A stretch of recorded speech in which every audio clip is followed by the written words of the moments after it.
What's up, guys, and welcome to another episode of Hot Orange Tech Talk. In addition to our review videos, unboxing videos, we're going to be doing a series of vlogs where we look at industry related topics. We'll do some interviews, we'll do some discussions, and hopefully give you guys the information that you need to grow within the industry. So let's check out what our first topic is today. First topic today is used or second-hand equipment. Over the last couple of months, I've noticed a spike in the market where there is a lot for sale, and second-hand or used equipment is not bad. Don't get me wrong, it's not bad. We have all started with I've started with second-hand equipment. I'm sure some of you have started up with second-hand equipment, and we all buy and sell it as we go along. So there's nothing wrong with it. We're all out there looking for a good deal, or somebody that needs a new home for their equipment. So there's nothing wrong with the equipment, but there are a few selling and buying tips that we have to make everybody aware of to help them and make this market a sort of fair and safer market. So I'm going to get probably a lot of hate and dislike for this video,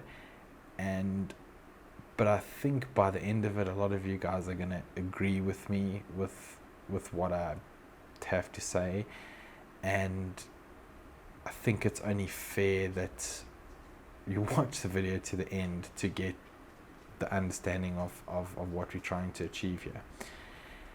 But when I log into social media, and I'm probably a member of about 10 or 11 groups that buy, sell, trade, auction, whatever gear, I have a look at what the guys are asking for the gear, and to be honest with you, and I hate to have to be the one to tell you this, but it's ridiculous. It's absolutely ridiculous. Today there was an item posted that if I had have added $150, I could have bought the item brand new from the shop with the warranty, all intact. And I feel that what the guys are asking for the equipment is just ridiculous. Guys, your gear is not made of gold.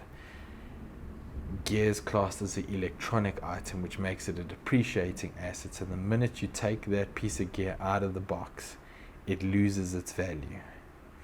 So hopefully these tips and guidelines can help you in firstly selling your stuff faster, and you don't get the slandering on social media because of what you're asking for your stuff.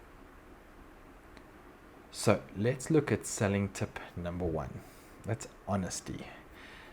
According to the Government Gazette on buying, selling second-hand equipment and the Consumer Protection Act, you have to, as a seller, you have to make the potential buyer aware of any fault, defect, non-working, the list goes on. But if there's anything wrong with the item, you have to let the potential buyer know, because if you don't, the buyer has the right, the legal right, to come back and ask for his money because you sold them stuff under false pretenses. Now, if you're not honest, you're going to have egg on your face, because you're going to have to pay him his money back, and you're going to be left with an item that you're going to have to sell again. So from the get-go, just be honest about the item and leave it at that. That will help you sell the item better. But 2, we look at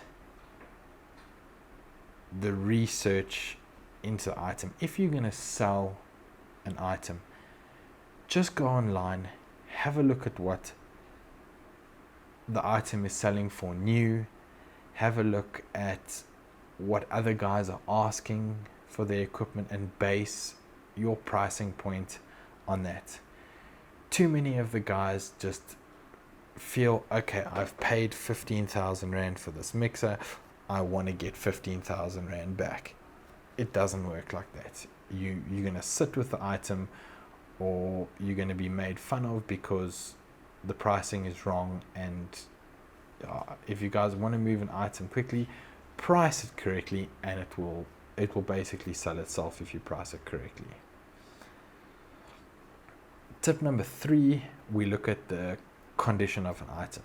Now, condition is a very important selling point of an item. If you're a bedroom DJ and you've bought something new, you've used it 10 times, you are going to be in a better position than the guy who's run his mobile DJ services with it or toured with it. Too many guys today, their item looks like it's been around the world 6 times and they sell it as pristine condition. Guys, have a look at the condition of your stuff. It doesn't hurt you to give it a little bit of a wipe down, give it a little bit of a clean, make it look a little bit more appealing to buyers. That way it will sell faster, and it also makes it look like you've taken care of your gear that little bit extra. So just another tip to getting that stuff sorted out. Number 4, we look at accessories for your gear. Now, just like a car, you put mag wheels on your car, you put a sound system in your car, you do what you want. When you come to sell that car, extras don't factor in that much to the selling price of your car, and that's the same for gear. If you're going to add all these extras to the gear, your gear's not going to be any more valuable. Yes, you might be able to get an extra couple $100, but the main item that you're selling is not going to be any more valuable. Buyers look at it from, oh cool, I'm getting a few extra accessories when I buy this item, so maybe buying it secondhand is not such a bad thing because I'm getting the few extra accessories, whereas if I bought it new, I wouldn't be getting those things.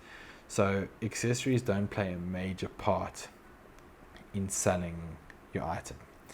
Lastly, tip number 5 is the descriptions you guys use to sell your items. Make sure your description is full description, original photographs, and let the guys know up front what they're buying, if there's a problem with it, if there's a fault. Descriptions will help you sell your stuff faster. Going to the website, copying and pasting it onto your advert is not going to make it sell any faster, because I can just log in to that website and get the information. I don't want to know that. I want to know where it's been, how old it is, how long you've had it, so on and so forth. I need that information. That information helps a buyer make up his mind on purchasing the item that you guys have got for sale. Now, let's look at buying tips. Now, when you're coming to buying an item, again, research is key. Research is king, should I say. You need to make sure that the item that you want to buy is not discontinued. If it is discontinued, parts and repairing of the item is going to be difficult to get that sorted out. So if you are going to buy an item that's discontinued, then the onus is on you if anything goes wrong with it. But if you do your research, you'll realize that maybe that's not such a good thing for you to buy, because parts are hard to come by, or nobody can repair what you need repaired. There are several electronic shops and stuff like that can help you repair it, but again, parts is most important. So do your research first on the item that you want to buy. Second thing is price.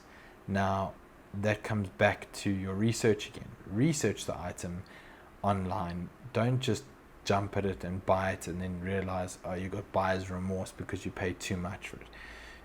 It takes a few minutes to jump on the internet, see what something's being selling for new.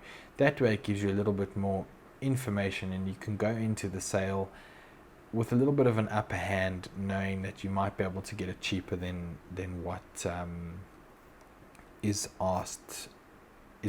being asked for the item.